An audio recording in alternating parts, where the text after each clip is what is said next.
మొత్తానికైతే ఆర్డినెన్స్ పేరిట మరోసారి బీసీలకు దోకా ఇచ్చినట్టేనా? పండరి గారు, కాంగ్రెస్ పార్టీ బీసీలని ఎప్పటికప్పుడు వంచన చేస్తూ వచ్చింది. మళ్ళీ వాళ్ళ ఆర్డినెన్స్ రూపంలో నయవంచనకు దిగింది, కొత్తగా రూపం మార్చి. అరే కొత్తగా ఇప్పుడు ఆల్రెడీ దీనికి సంబంధించే 42% రిజర్వేషన్లకు సంబంధించే అసెంబ్లీలో బిల్ పాస్ అయింది, చట్టం చేసుకున్నాం.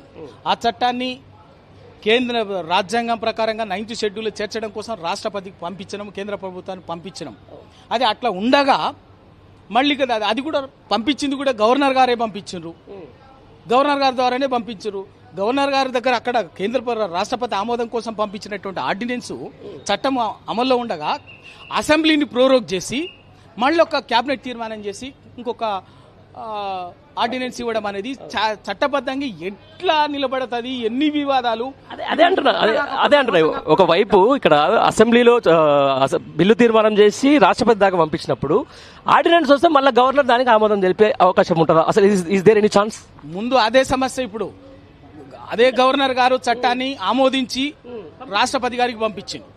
మళ్ళీ వాళ్ళ సేమ్ అదే అంశం మీద క్యాబినెట్ తీర్మానం చేసి గవర్నర్ గారికి ఆర్డినెన్స్ కోసం వచ్చింది. మరి దాన్ని గవర్నర్ గారు ఆమోదించడానికి, ఆర్డినెన్స్ ఇవ్వడానికి సాంకేతికంగా న్యాయపరంగా సమస్యలు ఉండే అవకాశం ఉన్నది. మరి గవర్నర్ గారు ఎట్లా చేస్తారు అన్నది అది కూడా సమస్య. అంటే ఏదో ఒక రకంగా ఈ అంశాన్ని మరింత జటిలం చేయటం, వివాదాన్ని మరింత జటిలం చేసి ఆ పేరు మీద ఈ పేరు మీద మేము చేసే ప్రయత్నం మేము చేసినాం, మేము చేయగలిగినాం, నిజాయితీగా మా నిబద్ధతతోటి మేము ఇచ్చిన మాట నిలబెట్టుకోవడం కోసం ప్రయత్నం చేసినాం. కానీ ఆ ఇబ్బంది వచ్చింది, ఈ ఇబ్బంది వచ్చింది, వాళ్ళు కారణం వీళ్ళు కారణం అని నిందలు వేసేటటువంటి ఒక దుర్మార్గమైనటువంటి లోతైన కుట్రతోటి ఇవాళ బీసీల గొంతు కోసే పని ఇవాళ కాంగ్రెస్ పార్టీ చేస్తుంది, రేవంత్ రెడ్డి గారి నాయకత్వంలోని కాంగ్రెస్ ప్రభుత్వం. ఇదే విషయానికి సంబంధించిన ఒకవేళ 42% రిజర్వేషన్లు కనుక ఇవ్వకుండా స్థానిక సంస్థలకు ఈ ప్రభుత్వం పోతే యాజ్ ఎ బీఆర్ఎస్ స్టాండ్ ఏంటి, నిజంగా బీసీలకు సంబంధించి ఏ విధంగా కొట్లాడబోతుంది? తప్పనిసరిగా మా పార్టీ కేసీఆర్ గారు, వర్కింగ్ ప్రెసిడెంట్ కేటీఆర్ గారి నాయకత్వంలో దీనికి సంబంధించి కూలంకుశంగా చర్చించి ఇప్పటికీ ఆల్రెడీ దానికి సంబంధించినటువంటి ప్రాథమికంగా మాట్లాడుతున్నాం. ఖచ్చితమైనటువంటి కార్యాచరణ ఉంటుంది.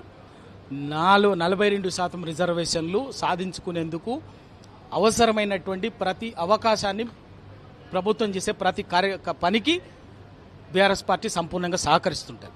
సహకరిస్తూనే వీళ్ళు చేసే మోసాన్ని కూడా ఎండగడుతూ బీసీ సమాజాన్ని మేల్కొల్పి ఈ కాంగ్రెస్ పార్టీ చేసేటటువంటి నయవంచాన్ని ఎప్పటికప్పుడు విడమర్చి చెప్తాం. ఒక సీనియర్ జర్నలిస్ట్ మిమ్మల్ని అడుగుదాం అనుకున్నాను. నేను వచ్చాను ఒకరోజు ఈరోజు కాంగ్రెస్లో ఉన్నటువంటి ఒక మాజీ ఎమ్మెల్యే ప్రెస్ క్లబ్ని కళ్ళు కంపౌండ్గా ఈరోజు అభివర్ణించినటువంటి సమస్య. అట్లాంటి ప్రెస్ క్లబ్ ఈరోజు ఎంతో మందికి అంటే బాధితులకు అండగా ఉండే ప్రెస్ క్లబ్లో ఒక కళ్ళు కంపౌండ్ అని చెప్పేసి ఒక కులాన్ని కించపరిచే ప్రయత్నం చేస్తారు. దీన్ని ఎట్లా చూస్తారన్న మీరు?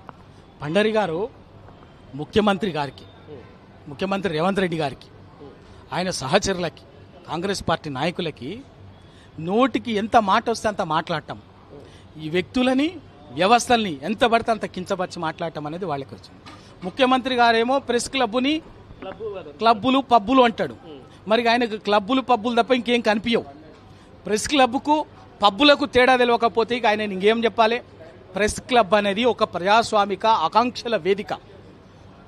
నోరు లేని, గొంతు లేని ప్రజలకి, బాధిత వర్గాలకి తమ గొంతు విప్పుకోవటానికి, తమ బాధలు చెప్పుకోవటానికి ఒక ప్రజాస్వామిక వేదికగా ప్రజా సంఘాలకు, పౌర సమాజానికి, బాధిత వర్గాలకి, రకరకాల అణగారిన ప్రజలకు సంబంధించినటువంటి ఒక బలమైన వేదిక అది.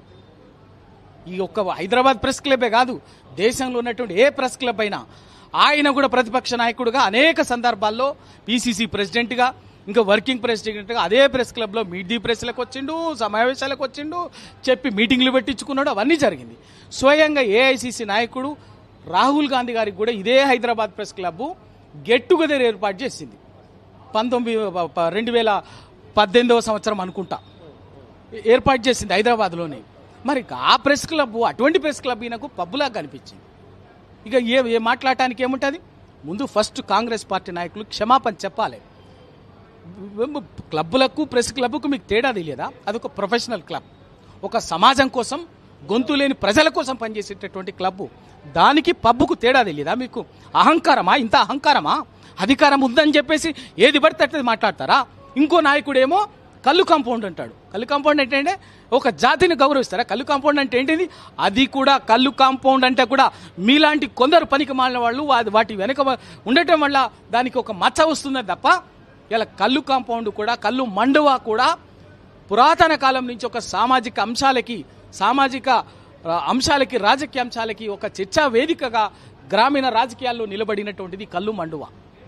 అటువంటి దాన్ని, కులాన్ని మీరు తక్కువ చేసి చులకం చేసి మాట్లాడటం అనేది మీ కురచ స్వభావాన్ని, మీ మరుగుజ్జు తత్వాన్ని చెప్తున్నది తప్ప అది వాస్తవం కాదు.